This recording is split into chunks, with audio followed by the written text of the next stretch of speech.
सदगुरुदेव की जय हो, बंदे छोड़ कबीर साहिब की जय हो, बंदे छोड़ सदगुरुदेव रामपाल जी महाराज की जय हो।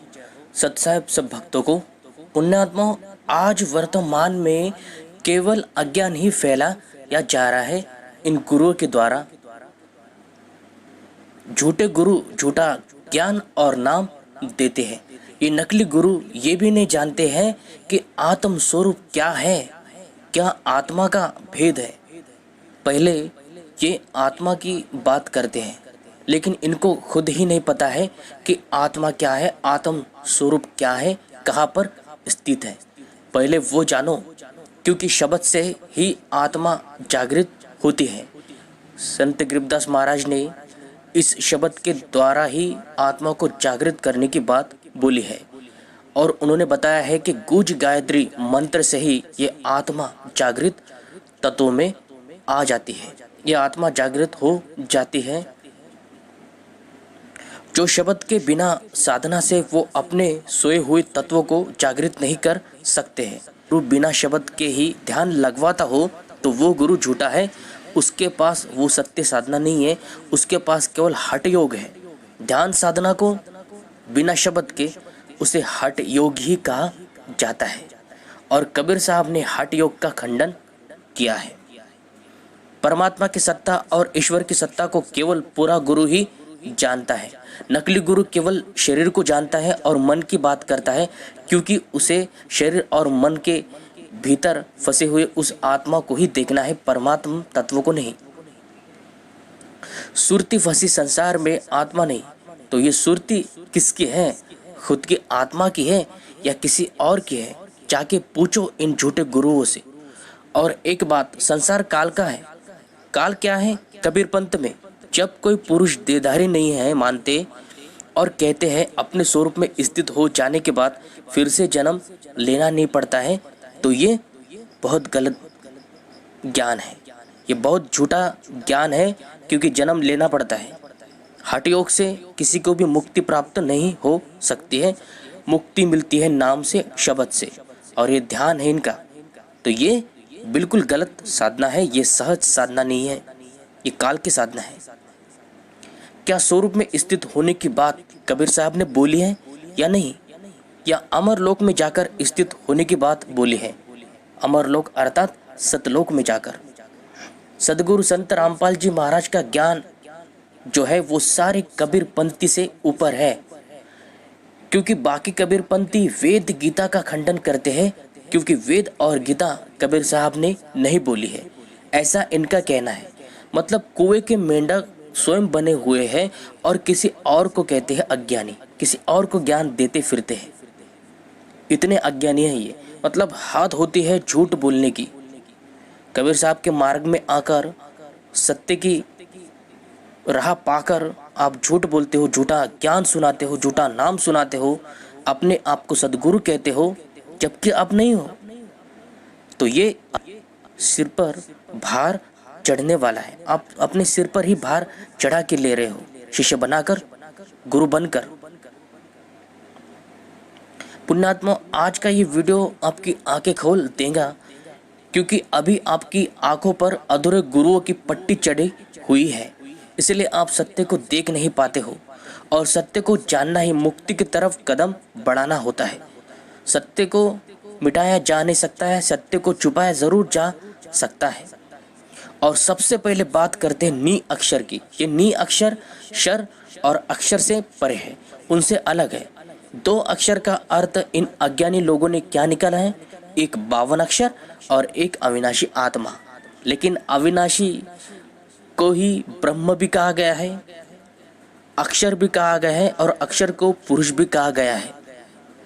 अक्षर को ही ब्रह्म कहते हैं, अक्षर को पुरुष भी कहते हैं, अक्षर को लिपि भी कहा गया है, अक्षर को शब्द भी कहा गया है। कबीर साहब ने 52 अक्षर से परे नी अक्षर बताया है। जो शब्द बनता है वो 52 अक्षर से ही बनता है, अर्थात 52 अक्षर ही नाम का मूल आधार है। बिना 52 अक्षर के कोई शब्द नाम बनता ही नहीं है। तो किस वस्तु और किस घट का आप नाम रख सकते हो? परमात्मा का भी नाम बिना 52 अक्षर से नहीं बनता है। अगर परमात्मा का नाम भी बनाना हो तो वो भी 52 अक्षर से ही बनाना पड़ता है।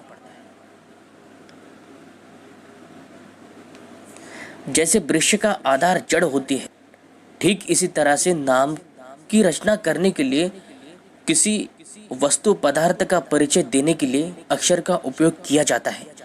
अक्षर कहो या शब्द कहो, अक्षर और शब्द से पूर्ण नाम बनता है। जैसे राम, ये 2 अक्षर से एक नाम बना है, ठीक ऐसे ही कबीर, ये 3 अक्षर से नाम बना है। कहने का भाव ये है कि अक्षर के बिना किसी वस्तु, तत्व, पदार्थ का नाम नहीं हो सकता है। अगर किसी का नाम हो तो उसका परिचय भी किसी को नहीं होता है। अगर किसी का नाम नहीं तो किसी भी तत्व का परिचय नहीं। ये मान के चलो आप। उस परमात्मा का भी एक गुप्त नाम अक्षर है जो 52 अक्षर में होकर 52 से परे है। नहीं तो इसे समझने के लिए 52 जो है वो ओम है, ये मान के चलो। और ओमकार से, ओम से परे है सत शब्द, जो 52 अक्षर से परे ही उसे जानना है। और इस तत्व भाव से जानना ही मूल ज्ञान है। इसी ज्ञान को तत्व भाव से जानना ही मूल ज्ञान है।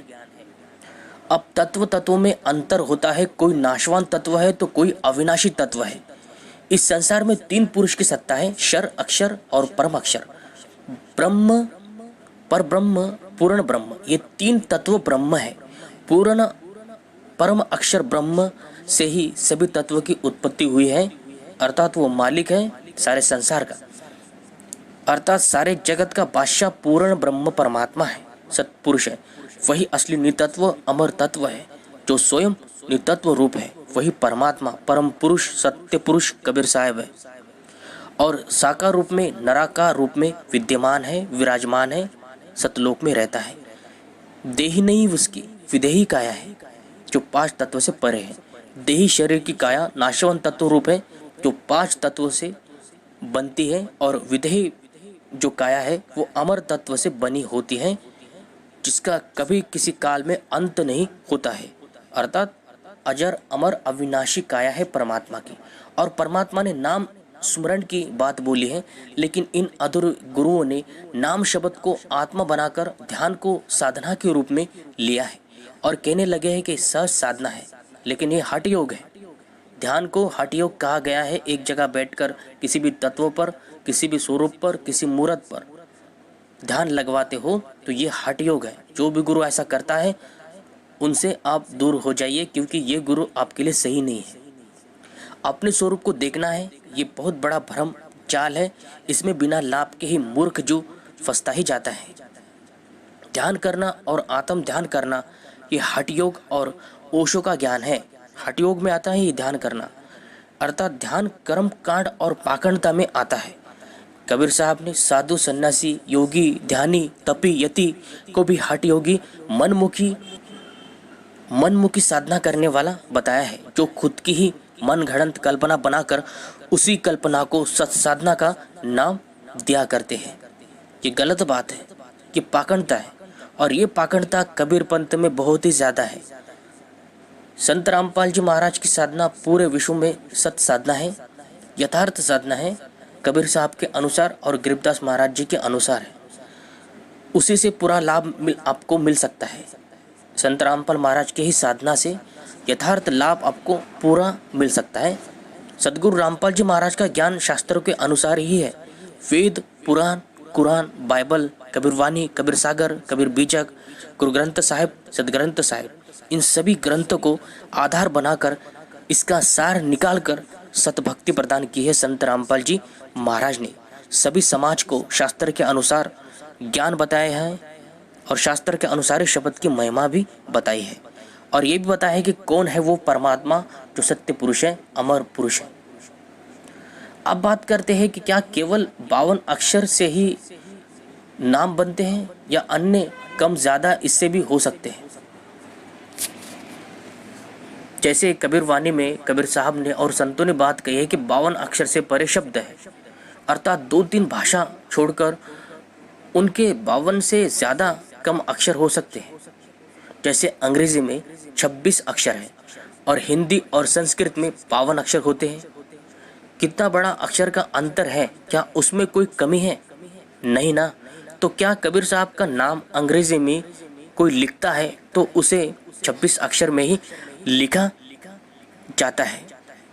अगर अंग्रेजी में परमात्मा का नाम लिखा जाए तो 26 अक्षर का आधार बनाकर ही लिखा जाता है, लिखा जाएगा।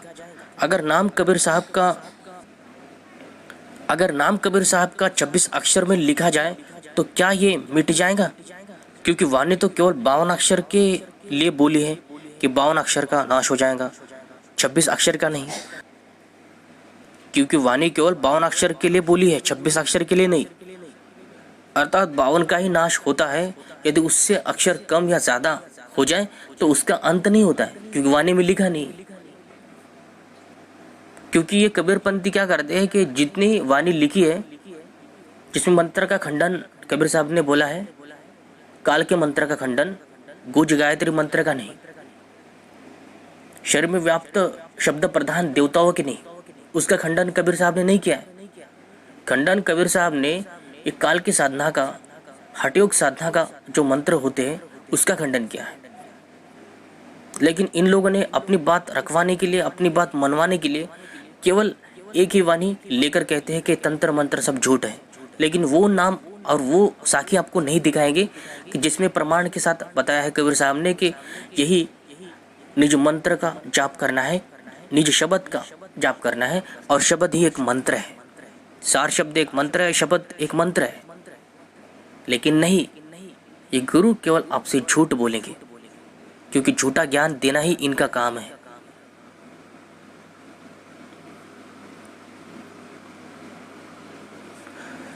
केवल 52 अक्षर के लिए बोली है, 53-54 अक्षर के लिए नहीं।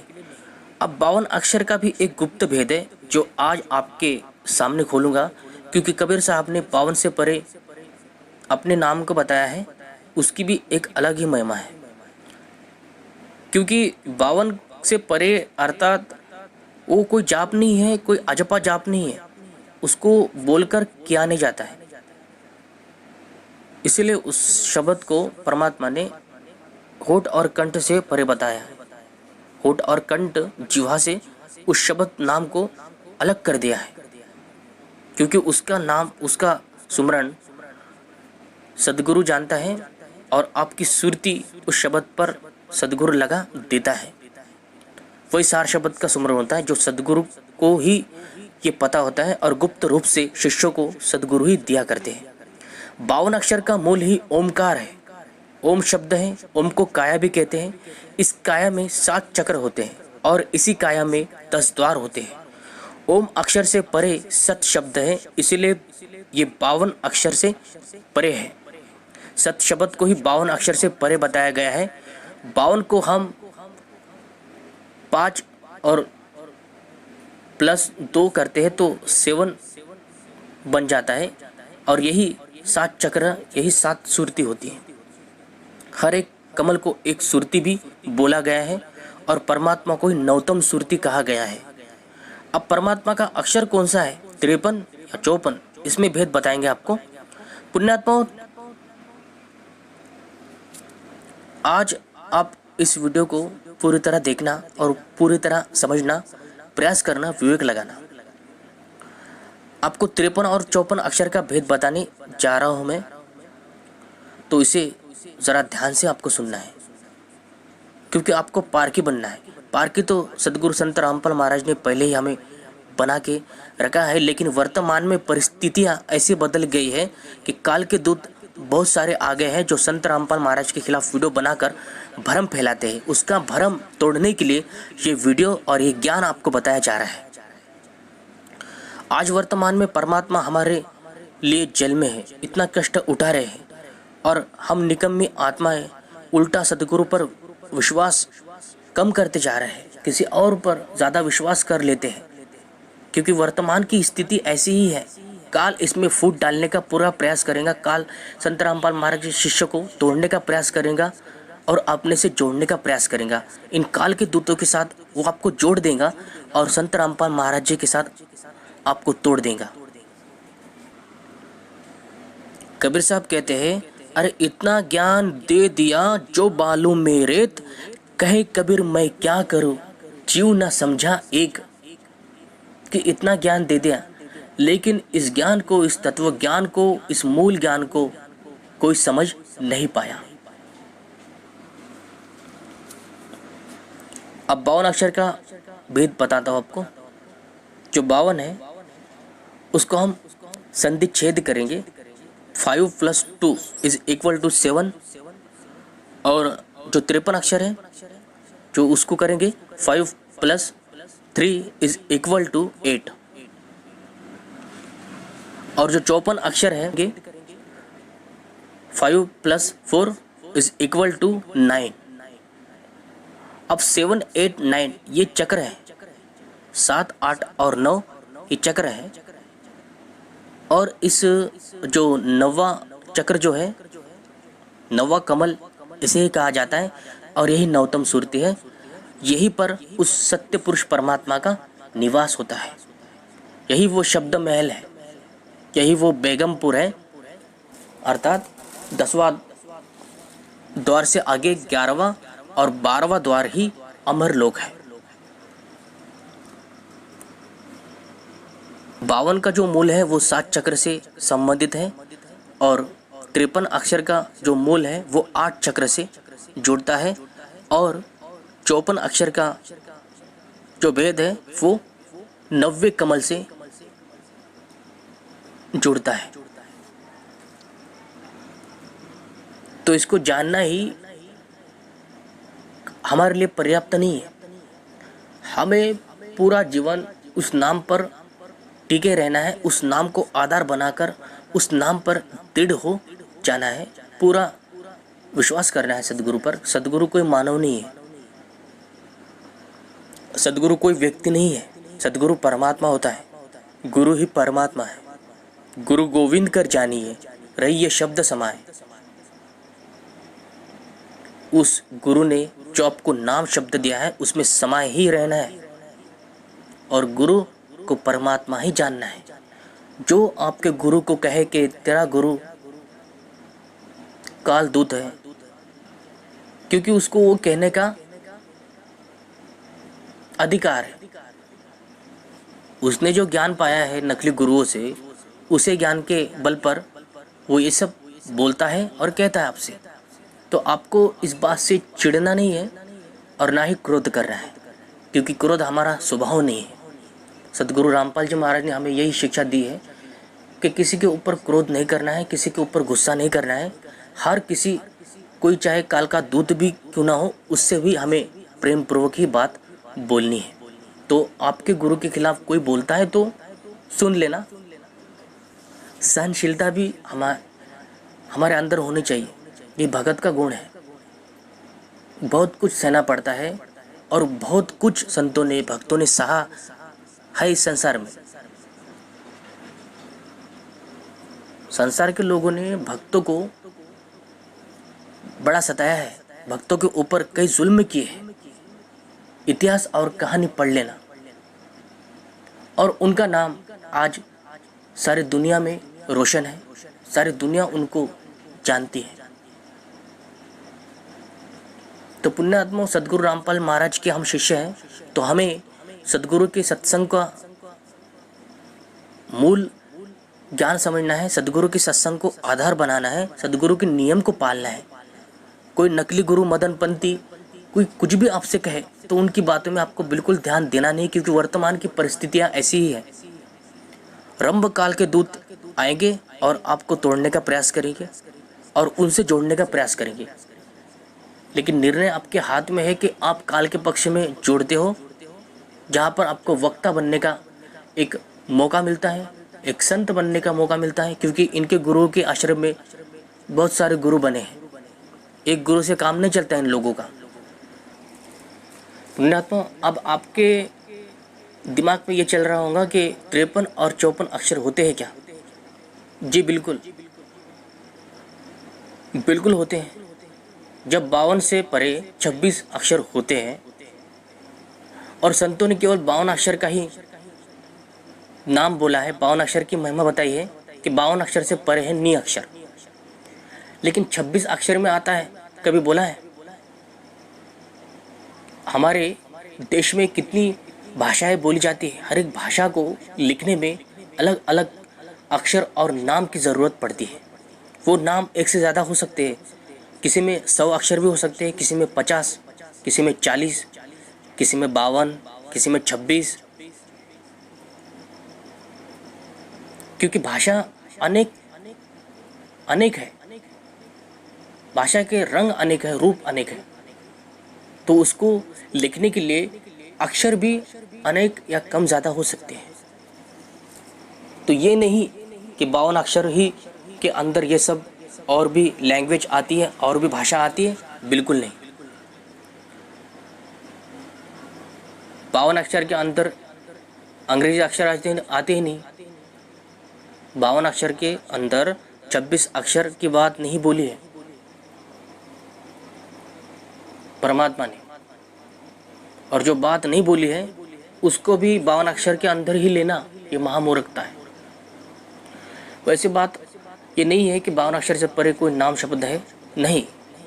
52 ओमकार है, 7 चक्र है 52, और 53 जो है वो 8 चक्र है, वो अक्षर पुरुष है। 8वां चक्र का स्वामी अक्षर पुरुष है, जिसे ब्रह्मरंध्र कहते हैं, जिसे 11वां द्वार कहते हैं। संतों ने उसको 11वां द्वार बोला है। और जो 12वां द्वार है, जो 9वां कमल है, वही मुक्त द्वार है, वही शब्द महल है, और उसी में हमें प्रवेश करना है, उसी सत्ता में, उसी अवस्था में स्थित हो जाना है। और संत रामपाल महाराज ने इसके ऊपर भली बातें हमें मूल ज्ञान पूरी तरह से समझाया है।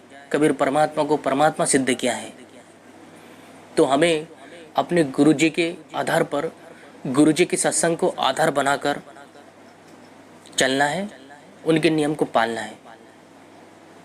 क्योंकि इस जगत में अनेकों लाखों हजारों संत आपको मिल जाएंगे,